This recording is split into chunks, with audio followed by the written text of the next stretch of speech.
Hello to all my booty seekers and cheek chasers. This is the Carpe Natem podcast. I'm your host, Nate De La Hoya Reynoso, and I am so grateful you are listening to this episode. If you're new here, you should know that I believe that my purpose is to uplift, inspire, and educate others to communicate masterfully so that they can better understand themselves and the world around them. I've spent years in the personal development and transformational technology space, and I want to share with you the wisdom that was passed down to me from giants in the industry. So if you're on a journey of self-mastery, just like me, looking to make dreams a reality and willing to be a leader for your family and community, then join me in seizing the butt cheeks of life and giving them a big ol' squeeze. Let's jump into the show.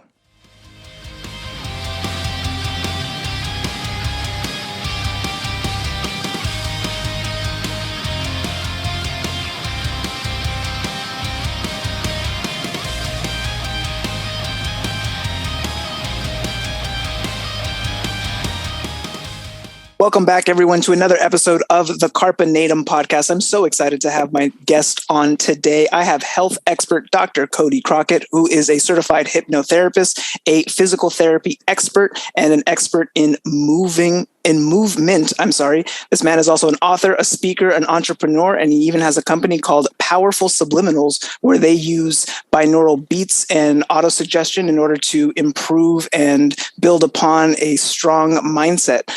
This man looks like he was chiseled by Leonardo in the Renaissance, man. This man has like no fat on his body. He's living in the wilderness, doing some amazing, cool things in the space of health and wellness. Cody, welcome to the show. Hey, brother. Appreciate you, man. Glad to be here on the podcast with you and appreciate the intro, man. I'm really excited to have this conversation today. Something about health experts that I've noticed is that they always maintain themselves in such peak physical states. And you are somebody that I admire, not only because you have such an analytical way of looking at health, but you also put practice behind what you do and say. So and it shows not only in your physique, but just in the way that you carry yourself. What got you into health and wellness to begin with? Yeah, great question. I appreciate that. So what got me first into health and wellness was, like many of us, playing sports as a kid.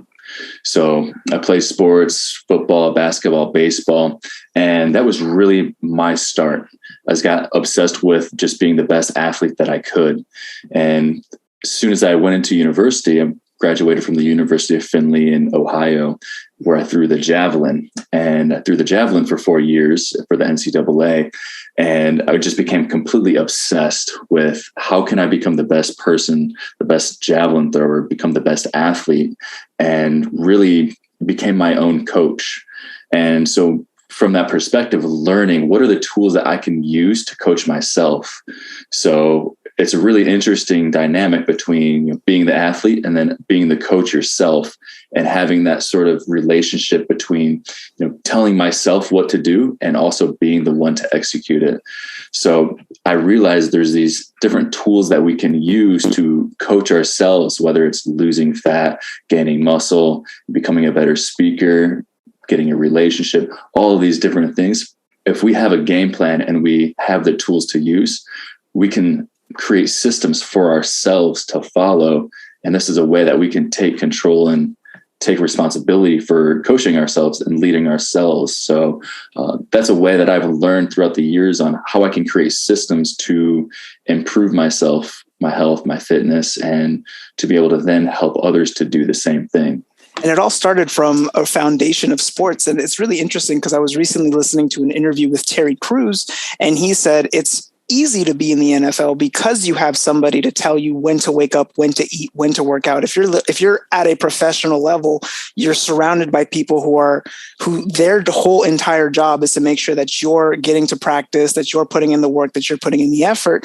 But when you're not at a professional level, when you're at an amateur level, it seems like all of that falls back on you. Did you have coaches or people who influenced this type of thinking in you, or did you just see the need to develop something and you developed it from the need? Yeah, that's a great question. So in high school, towards the end of high school, I had great coaches. I had a coach in particular that had pushed me and motivated me and showed me by example that if you do these things, you can improve yourself. And that was right at the end of high school when I saw that this coach leading by example. I mean, he was a jacked, fit guy. And to see that from a coach, because I mean, most of the coaches you see aren't really in good shape. So to see someone leading by example then inspired me. And when I went to university, I didn't have a coach for javelin.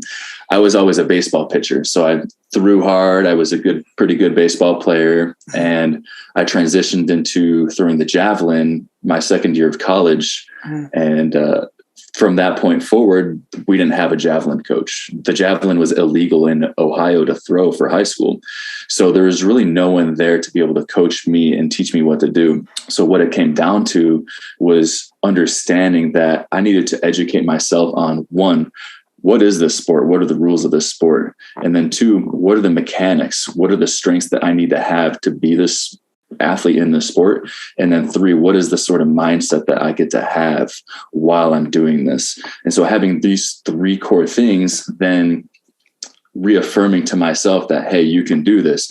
This is the mechanics you need to have. This is what you need to train. And to have this positive mindset and to have these affirmations and to be able to visualize myself hitting a good throw or winning that event, being able to have the right tools in place so that I could coach myself for 4 years of throwing javelin and ultimately a 3-time national competitor and all-American javelin throwers. Like I was able to lead myself through that and coach myself through that, which then allowed me to then coach as a volunteer track coach to help the university afterwards. So it was really interesting to see how, coaches from a different sport then inspired me and taught me that these are the things you can do to empower yourself, to take responsibility and to lead yourself instead of waiting for someone else to do it.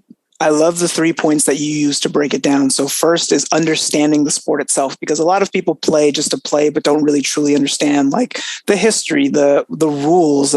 There's people like Kobe Bryant who obsessively played basketball. And that's why he's one of the greatest of all time, because he did nothing but know his sport, learn his sport, play his sport. He embodied that spirit of sportsmanship. But if you were to ask anybody on the planet questions about basketball, you would look at him as a subject matter expert off top. Not just because he was a great player, but because he basically surrounded his entire life over one single focus. And the understanding that he had, I'm sure, drove his capabilities to higher places. The second part that you mentioned was having systems in place. No, actually, take that back. The second part was knowing the mechanics and knowing like what is physically required to play, what is mentally required to play. And the last part that you touch about is the mindset, which I honestly believe is as important as the other two, if not the most important, because really it's waking up when that alarm first rings and getting out of bed on time, the putting on the shoes, getting out and getting after it. Because there's some days where like I'm motivated, I'm pumped up, and then there's some days where I just hate life. And it's the days where you hate life and you put in the time that are the most, I think, gives you the most reward back for the efforts, because it shows you that it's not just motivation, because motivation is fleeting, but it's the consistency and the mindset. And you also mentioned some affirmations that really drove you to continue on and compete at this high level. Am I getting this correct? Yeah, 100%. Yeah. So when it comes to the mindset, we can be our biggest cheerleader or we can be our biggest enemy. Facts. And yeah, when we have these systems in place, when we understand how the mind works and we're able to take action when we don't feel like doing it, which is discipline. To be disciplined is to take action, doing things you know you need to do, even though you don't feel like doing it. And that's a big problem that we have nowadays is I don't feel like doing this, so I'm not going to do it. Well, right. If this is an alignment with your highest good and what your goals are and what you want to achieve, it doesn't matter how you feel. Take action and be disciplined, do the thing. And when we do that, when we take action, when we're disciplined and we do this, that's what builds confidence. Because when we take action and we don't think we can do something or we don't feel like doing something, we can build up momentum. And then that changes the way that we perceive ourselves. That changes our personality, which changes your personal reality. So by taking action, by being disciplined, by doing the things day after day, it's this momentum that builds up into this mindset. And it's interesting because this can work in our favor, but this can also work to our detriment. We can build positive momentum. We can also build negative momentum. So that's actually a good point. Yeah, a really good point to make. Because taking one day off is fine because we all need our rest. But taking 2, 3, 4, or putting it off, you end up building momentum of negative things that I've never thought of it like that. That's actually a really good point of thinking. And what I really love, I don't know if you meant to say this on purpose, but changing your personality changes your personal reality. That's fire. Can you give me something? Can you give me a little bit more on what you mean by changing your personality, changing your personal reality? Yeah. So this is a lot of the work that Joe Dispenza speaks to. And Joe Dispenza, he's very much into speaking to brain and heart coherence. So cultivating presence and being able to essentially meditate, find space so that we can find peace and calm. And when we find these states, this is where we can control our thoughts and we can become more intentional about our mindsets. And our mindsets then dictate how we feel. So when I say that your personality affects your personal reality, well, if you change your personal reality and you change your personality, those will both change. It's a similar aspect of when you change the way you look at things, the things you look at change. So when we can change the way we look at something, that's going to change how we perceive something. So if I look at today and I'm like, wow, okay, well, it's a beautiful day. I'm really excited to do this, to go outside. I'm really excited to go to the gym. I'm looking forward to seeing my friends there and having a positive experience and talk to ourselves in positive ways and using affirmative language of, I am confident, I am enough, I feel happy to be here today, I'm grateful. Saying these I am statements with positive words, positive intentions, it's going to provoke positive feelings within the body. So whether we're speaking positive things and causing positive feelings in the body, the reverse is true. If we're saying negative things, like, oh, this always happens to me. Oh, I knew this was going to happen. This sucks. Things that are negative, that's going to cause negative feelings in the body. And, it's almost trendy and it's almost popular to be self-deprecating and to say like, oh, well, how was your day today? Oh, it's not too bad.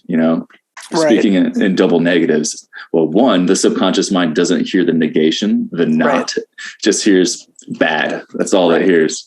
So understanding how the words we use then creates the pictures in our head, and that relates to the feelings that we have in the body, we can take control and be very deliberate and intentional about the words that we use, which then can change our story, the way that we see reality. It changes our perception of how we see the world and then how we feel and how we show up. And it all starts with the way that we communicate ourselves. And that's with 2 ways: the words we use and the pictures that we create in our head. You're speaking my language, man. Like, for real, something that I advocate and I'm a huge proponent of is practicing daily gratitude. Like, in the morning when I journal, the first thing I put down in my journal is like the 5 things I'm grateful for. And I think that by starting off of the day, looking at what are the positives in your life, it opens the door to continuously look for those things throughout the day, especially if I know tomorrow I'm going to look for 5 new things or 5 more things to add to that list. And compared to the person that wakes up dreading to wake up to work. And I feel like a lot of us are doing things in our current situations that are for survival, and it may not necessarily be what we're passionate about or what we love doing. Like, I'm grateful to be in a situation now where I'm doing a lot of things that align with, my passions and things that I'm genuinely interested in, but I've had dead-end jobs where it felt soul-crushing. But I still did my best to maintain this positive outlook on life because I didn't think that my situation would get any better if I only focused on the negatives. Now, for the people who are currently stuck in something where they feel like they have to do this, people are stuck in their ways. They've been at their job for God knows how long. They've been in a relationship for God knows how long, and they're not even happy in it. For those people who want to get some sort of change, but have the fear of not knowing what's going to happen if they act upon it? Do you have like a message for them? Yeah, that's a great question. And you said something that I really like is when you start the day, you start with writing down things that you're grateful for. And that's a very important thing when we can look at how we start the day. How we start the day and how we finish the day are very important. And the reason for that is because that sets the intention, it sets the landscape for how we start the day and then how we go to sleep. So when we can focus on things we're grateful for and just searching for those things, that's why I like the question of, what am I grateful for? And sometimes on the days where it's more difficult and you may feel more despair or may feel down, those are the times where we really want to double down and write down as many things as you can find that you can be grateful for. It may take extra time. It may find yourself repeating things, but if you can go after and really write down things that you're grateful for, it can help your mind to search for positive things. Instead of thinking, oh, I don't want to do this, I don't want to do that. Well, if we can have positively thought-provoking questions, it's going to cause us to look for positive experiences in our life, right, which then is going to cause positive emotions. Yeah, I was told by a mentor of mine that if we ask better quality questions, we'll get better quality answers, because if your brain doesn't discriminate what question it asks, it just answers. So if the question you ask it is, why am I such a fuck up? It'll give you 10 answers right off the top. But if you ask, it's like, what am I doing right? What can I do to make this situation better? If the question is, how can I get to where I would like to be? That's different than looking at everything and being like, why does everything suck? And then your brain's going to be like, well, everything sucks because you suck, right? And it doesn't mean to be mean. I think that inner critic in ours is a defense mechanism that prevents us from endangering ourselves, because when we go for big things, when we try big things, there is that looming possibility of failure, of somebody, criticizing us for our decision, you'll get all kinds of things thrown at you when you step into the space of an entrepreneur. Or basically when you go after anything. I know people who were ostracized for wanting to go to college after high school, right? Where they were told by their parents, that's not for people like us, right? Setting these limits and believing these things that other people tell us. I know you have a company that you mentioned before we got on the podcast called Powerful Subliminals, where you use I'm assuming hypnosis, trance, and binaural beats to kind of reconfigure the brain on an unconscious level. So that way it's working to serve us more than it is to, I guess, not serve us. Can you talk a little bit about that company and what you guys do? Yeah, thank you. Appreciate that, Nate.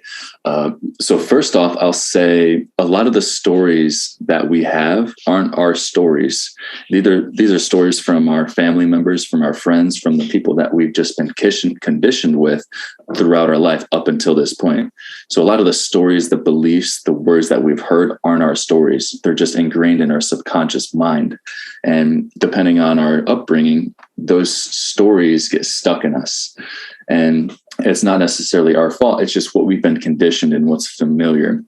And so that brings me to my company, Powerful Subliminals. And the purpose of Powerful Subliminals is to provide personal health, personal growth, self-development, to provide self-help subliminal audios to help people change the way that they experience life.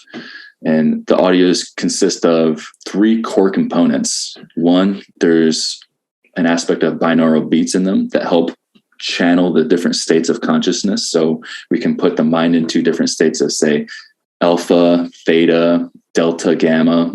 And when we can change the way that our brain functions, we can change the state of our consciousness. That changes the suggestibility of our mind. So think of using subliminal audio, or say something with theta binaural waves can put the mind into a theta brainwave state. And when we put the mind into a theta brainwave state, it's more suggestible to meditations, hypnosis, affirmations. And we actually pass through this theta brainwave state in the first 30 minutes when we wake up in the morning and the last 30 minutes of when we go to bed. So we naturally pass through this theta wave state the first 30 minutes and the last 30 minutes of the day before and after sleep. And that's where if we can interject, say, positive thoughts, affirmations, positive stories and thinking and feeling into that first 30 minutes and that last 30 minutes of the day, that's where we can tap into the subconscious mind and really make the transformations that we want to see. So when you said earlier about the gratitude for the first thing in the morning, that first 30 minutes is so important, because if you wake up and you can be intentional about, say, writing down some affirmations or meditating. I start the day, and many of the people I work with start with using powerful subliminal audios where we can listen to this sound healing tone with binaurals, with affirmations on top of it. We can use these habits, these routines, these tools to help us to prime our subconscious mind so that we can then go through the day at a whole new level. So really seizing these windows where we can make huge impacts on the subconscious mind can dramatically change the way you experience life. Pretty cool that you mentioned that, because this is something that I've been developing and kind of like working towards the last couple of months, where when I wake up, I'm now trying to do my best to wake up earlier. So I'm not just going straight from the bed to my work at home office. And then, being groggy and dealing with meetings, where I wake up early enough, I get outside as fast as possible. I go on a walk, or I'll go to that little gym that we have at my apartment, and then I'll run a mile, I'll walk a mile, I'll get on the elliptical. And while I'm on the elliptical, I'm listening to like a motivational podcast or some motivational speakers or something that's basically going to like ignite a fire in me and passion in me, because I feel like it's so easy just to roll out of bed and kind of be an autopilot, where having an awareness of your actions and really taking into consideration, like, what do you do right before you go to bed? Do you watch TikTok till you fall asleep? Do you scroll on Instagram the first thing you do when you wake up? How long before you actually wake up do you get out of bed? Like, do you spend those 30 minutes in that state? Now that I even have now this awareness that during my waking moments, my first waking moments are more crucial than the rest of the day. Because like, I'll wake up, kiss my wife good morning, I'll look at my phone for a couple of minutes, and then I'll get up. But I do my best to try to not like grab the phone. The idea is to get out of the house as fast as possible. But now that you've given me this insight, it has now added just another layer of depth to like what I can accomplish and what I can create for the life that I want. This is awesome. Yeah, brother. I love that. Everything you said there. And look at the way that you do your routine now. There's ways that you can add, you can stack. I think of it like biostacking. Like biostacking is when we stack biohacks on top of each other. We can habit stack too. So when you're doing your journaling, you can be listening to subliminal audio. So that's putting your mind in that state. So it's helping to cultivate. I think of it like cultivating the soil. So if you till the soil up so that you can plant the seeds being the affirmations, the positive beliefs.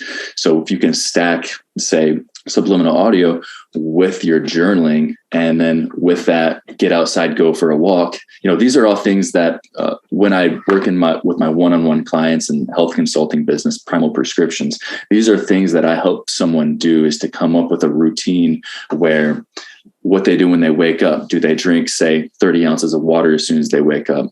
Do they put their feet on the ground, walk outside for 5-10 minutes? Do they pray? Do they write down things that they're grateful for? Just designing how we want to execute and start those first 30 minutes, then attack the day, having systems through the day, and then also having systems to wind down the night. And that's a big missing point, is, like you said, if someone's on TikTok, Instagram, Facebook, scrolling any sort of screens, or having lights on the TV, having all these artificial synthetic inputs attacking us while we're trying to wind down and go to bed, going to bed is not going to happen. You may be laying in bed, but you're not going to be sleeping.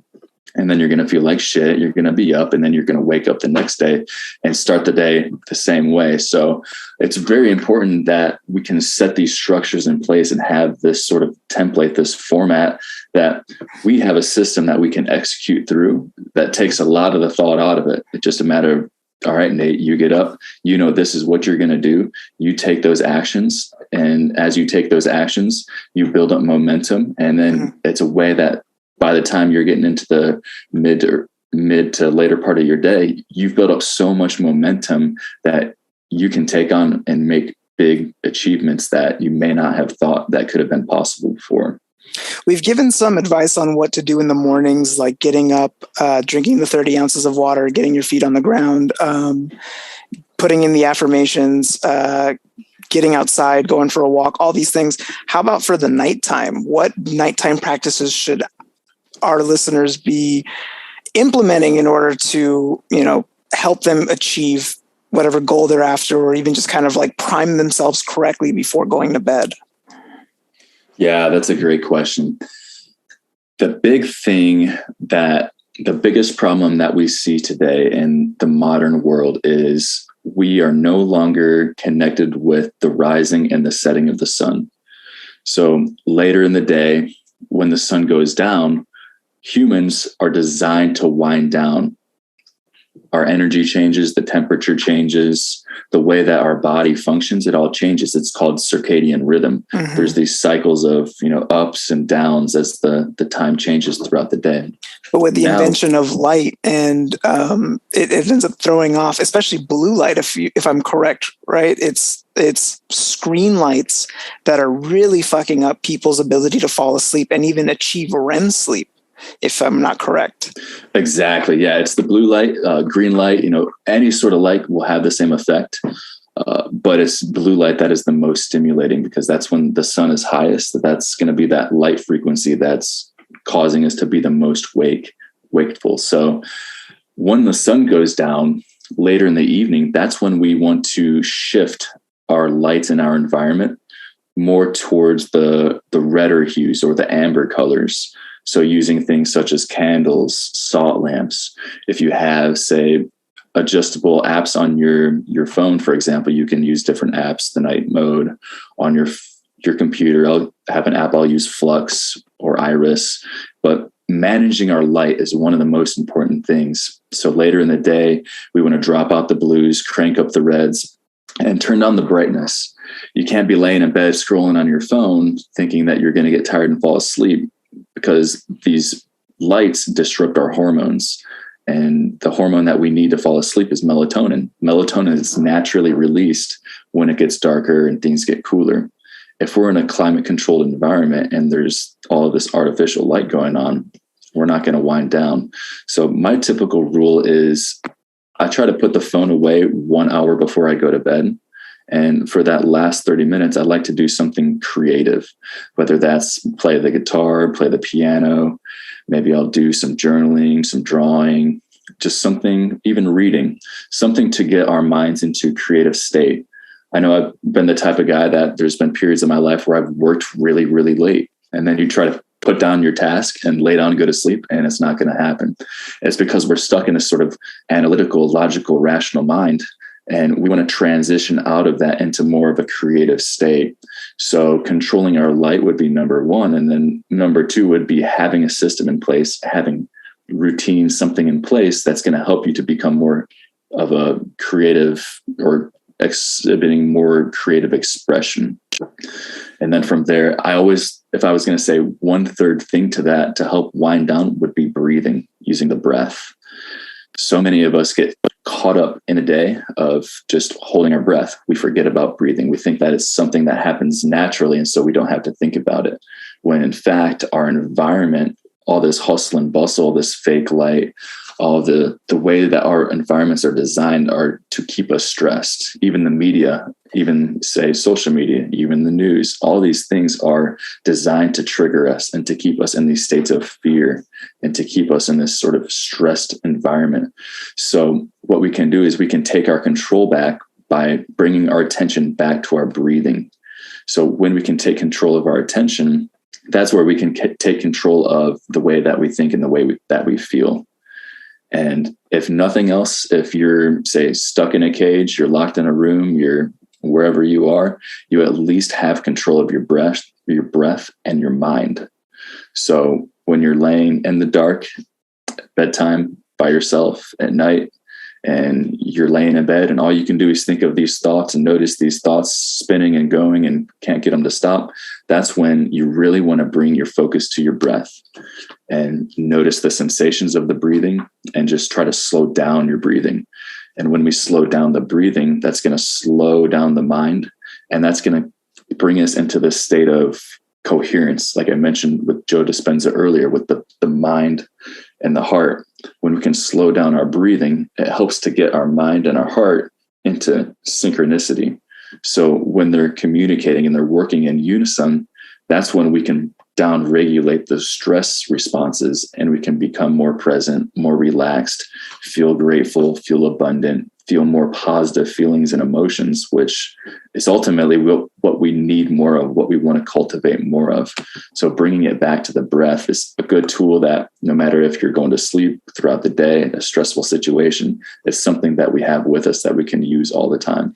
That's awesome. These are really great tips for anybody to kind of take and implement like immediately, especially with breath work. I know that overall, putting all of these into practice will lead to an overall better mental space, but I know that it also leads to a better physical space because control of our breathing and awareness of if we're holding our breath, if we're breathing in deeply, if we're catching ourselves in these moments of stress and able to release ourselves basically when we're caught in this very tight, tense moment, doing whatever we're doing, whether it's be reading the news. I've even been told that you hold your breath while reading emails. And there's been a study linked to this where it's called email apnea, where when people are reading on a screen, and they've actually showed this, that when you read a book versus reading like a Kindle, the fact that you're reading off of a screen, you're holding your breath more and absorbing less information than if you were to read like a regular book.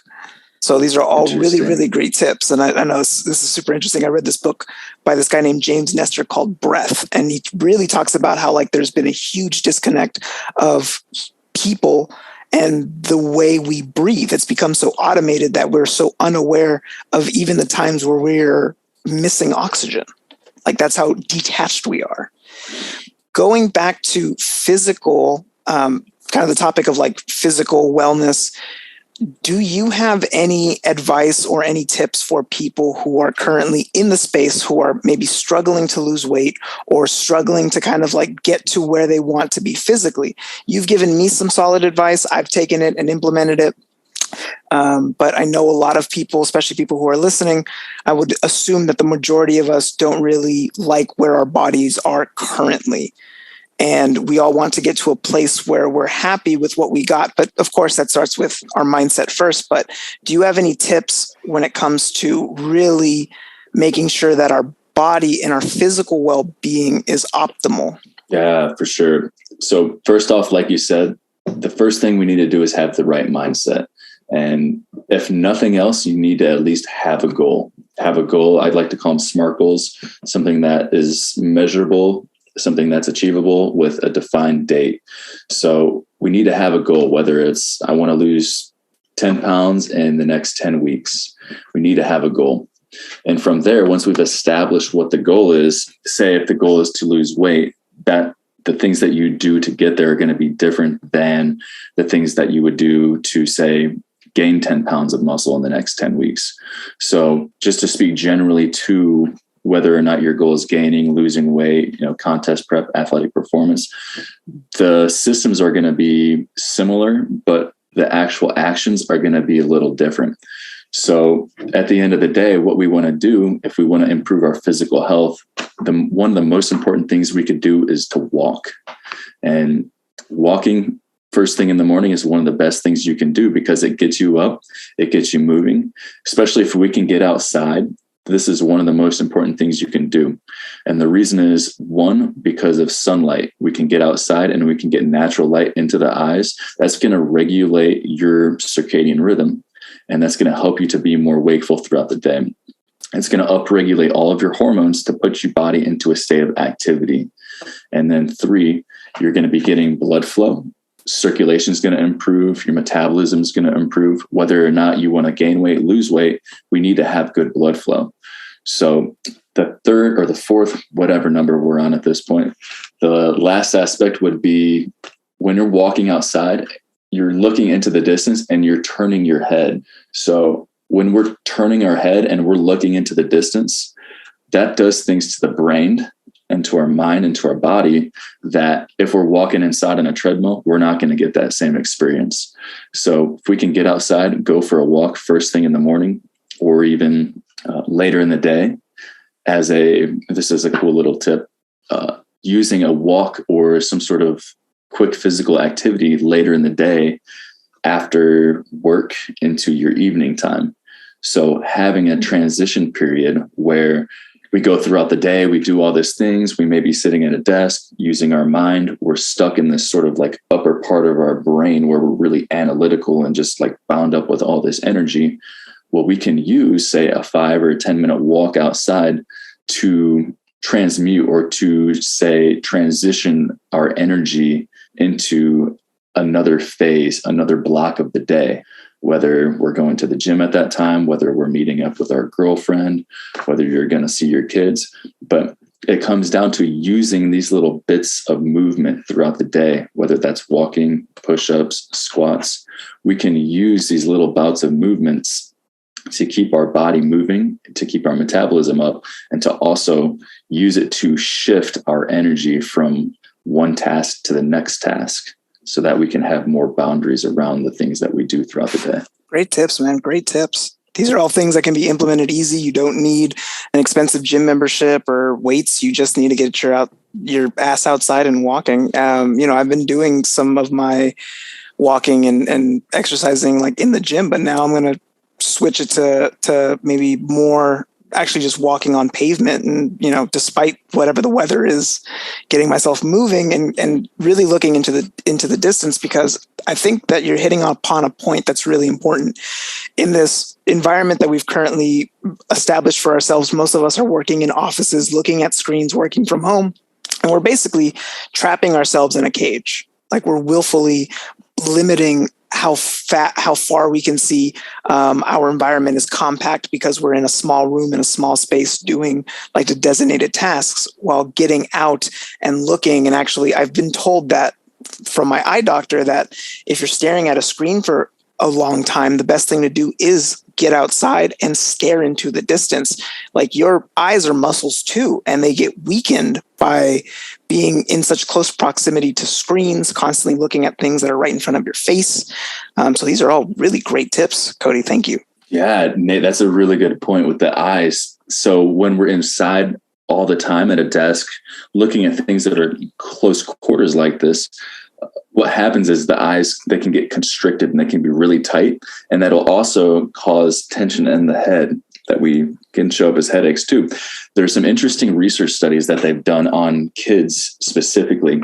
And they looked at these kids on whether or not playing outside affected their eyesight. And they found that, I forget the actual duration, it was like 30 minutes or 1 hour a day, but whatever it was the more time they spent outside, the less incidence of the nearsightedness that they had. So it was really remarkable that they saw this in multiple studies where they would have kids go outside and play, and it changed the way that their eyes developed as they grew up. So us getting outside, plus the whole psychological aspect of if we're inside all the time, if we're in a sort of confined quarters, we're going to feel like an animal in a cage.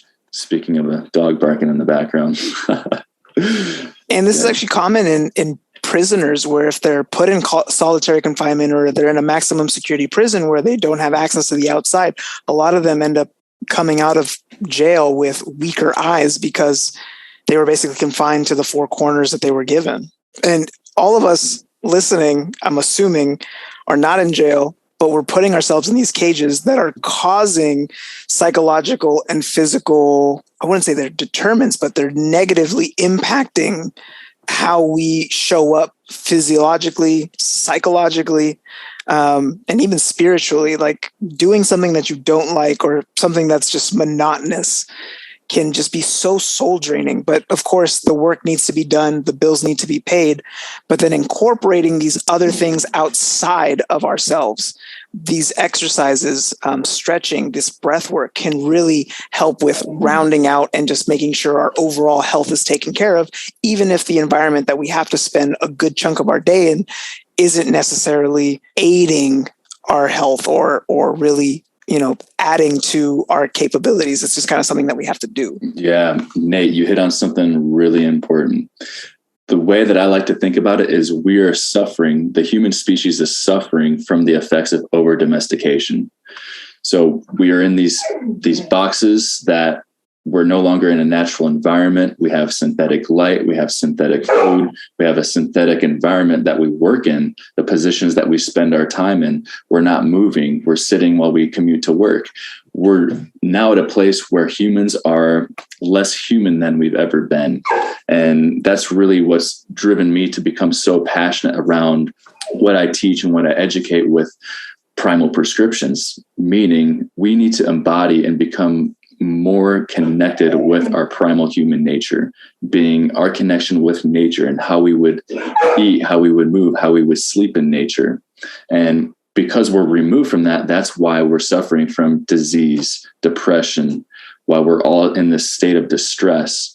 So by us becoming more aligned with nature and embodying more of these aspects of just becoming more of humans that we would be in nature, that's where we can start to become healthier in our mind, our body, emotionally, spiritually, and all these aspects together when we can tap into our primal human nature. Everything you've been saying so far has been super helpful, and I'm sure people listening are going to be incredibly grateful to get some of these tips. And I love how simple and basic the things that you mention are, because I feel like a lot of the times when people are trying something new or trying to improve themselves, they think that the more complicated something is, the more likely it'll work. But really, it's the simple things. Are you journaling? Are you getting enough water? Are you breathing? Like the things that we take for granted as just a normal day in, day out thing, we don't even do. I can't speak for everybody, but I have trouble hydrating myself. I have trouble getting enough water in my system, especially if I have like a super busy day. And everything that you're suggesting is something that can be implemented immediately and can have long-lasting results if we so choose to maintain those types of habits. I also would like to talk about what you're currently working on, and any cool projects that you are currently have your hands dipped in, because I know that you're working with some really amazing people. You guys just did a conference in Texas. You're expanding. Let us know what projects you're working on and some of the cool things that you're doing. Awesome, Nate. Thank you, man. Yes. First off, to speak to just the habits on what we can do, like just by doing the simple things that we've been talking about here, can get anyone to baseline of just being a normal weight, happy, healthy, fit person. If you have, say, extra amounts of weight you want to lose, or if you have an extra amount of, say, muscle mass that you want to build up or athletic performance, that's where there's additional things that we didn't discuss here. There's additional things that we can do to be able to reach those goals. But just by doing these basics and mastering these basics, anybody can get into better shape. So I'll say that is number one. Something that I'm excited about right now is I'm growing my business, Primal Prescriptions. It's primalrx.com is where you can find out more information there. And what I do there is I provide education, training, health consulting, one-on-one coaching. Anyone from that just wants to get in good shape to people that are high performers, executive business leaders that want to really take things to the next level. So if you're interested in finding out more information on that, you can go to www.primalrx.com and you can find out more information there.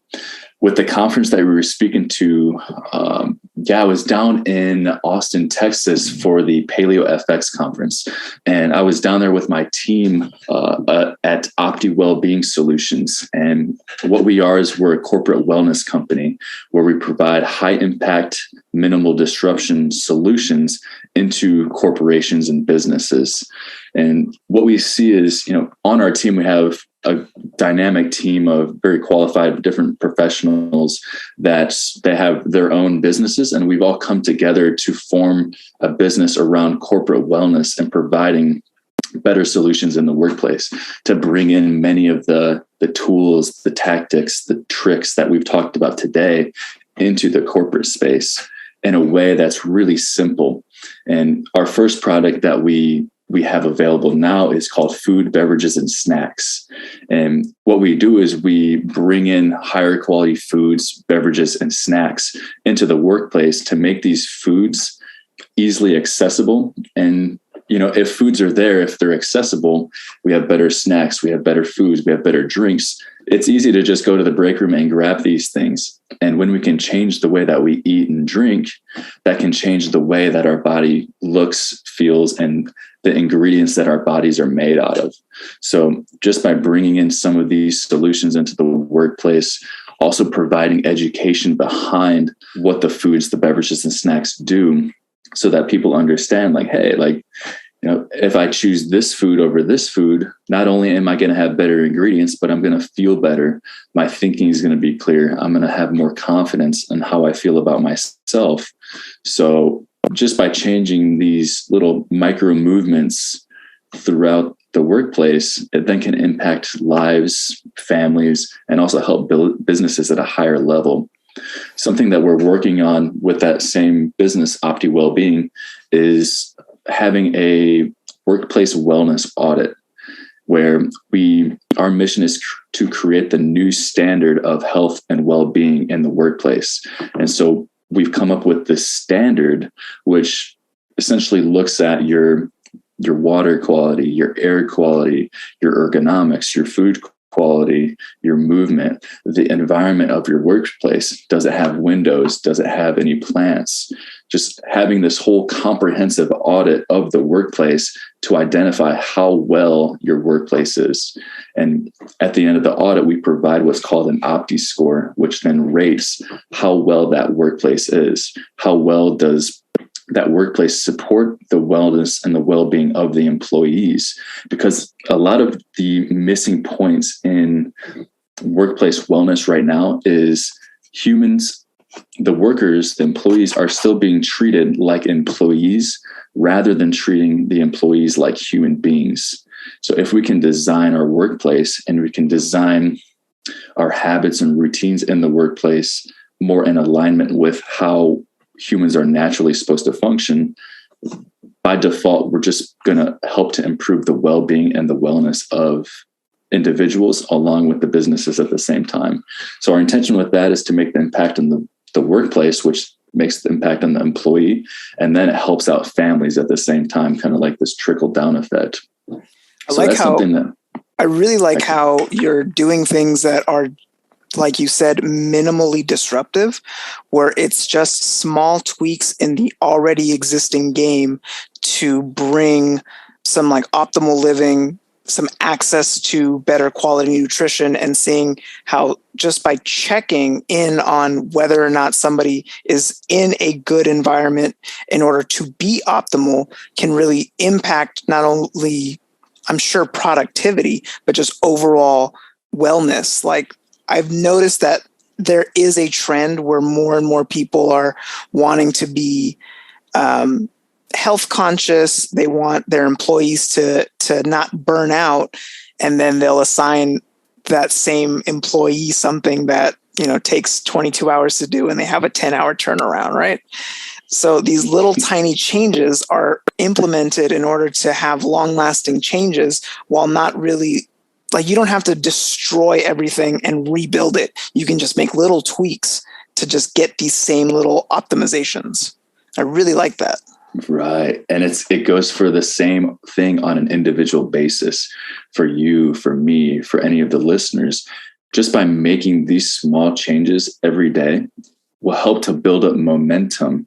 And when we build up momentum, it's a lot easier for us to take on more challenging aspects of life, which then we can grow through. It helps to lift us up. So we build up positive momentum with making these small little changes. And then you look back and you realize that, wow, all of these small changes I've made have led me to this new place where I've accomplished all of these things. And now I get to be a whole nother version of myself, performing at a much higher level. So it starts on the small micro movements, and every movement, every moment that we have is an opportunity to improve. Every moment is an opportunity for us, whether that's changing the way we think, changing the words that we use and what we speak, what we say to one another. Every moment is an opportunity to choose this food versus that food. So each of these moments are these little micro opportunities for us to take action and build up momentum, whether that's positive momentum or whether that's negative momentum, and to be able to catch that. Mm-hmm. I love it, Cody. You've been incredibly insightful, and this podcast, I hope, is as impactful to me as it is for the listeners. You are a wealth of knowledge. I want to support you in any way that I can, and I would love for anybody who really resonates with you to be able to find you and the programs that you're involved in and the companies that you're working with. So this would be a good time now to plug your businesses and your socials, so that way people can follow you and find out and keep up with what you're doing, and see if somebody is willing to even take a step further and take your coaching. This is a perfect place to just plug yourself. Awesome. Thanks, Nate. Yeah. So one of the best ways to reach out to me would be on Instagram. You can find me at Cody.Crockett. And Crockett is Crockett. There's 2 T's. So Cody.Crockett on Instagram. You can also find me on Facebook. You can find me on my website at primalrx.com. And that's for the health and wellness consulting, one-on-one coaching and education. If you're interested in the Powerful Subliminals audio, we have an online shop that you can buy subliminal audios on the website at powerfulsubliminals.com. We also have an Android and an iOS app, which seem to be functioning very well. And you can find those on the app stores at Powerful Subliminals. The logo that you'll see for that is a blue lion with headphones. So you'll recognize it that way. And then if you're interested in any of the corporate wellness work that we're doing, you can find us at optiwellbeing.com. Awesome.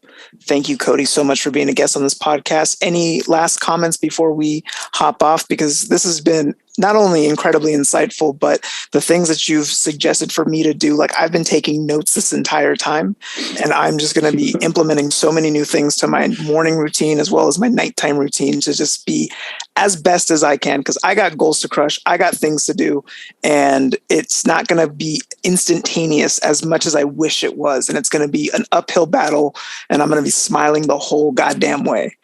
Do you have any final remarks for the audience?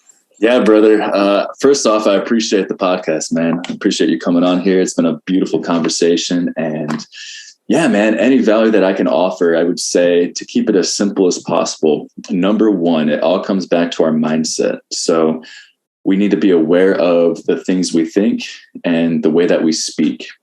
And a good way to cultivate more mindfulness and intention with that is to slow down our speaking and to intentionally choose the words that we use.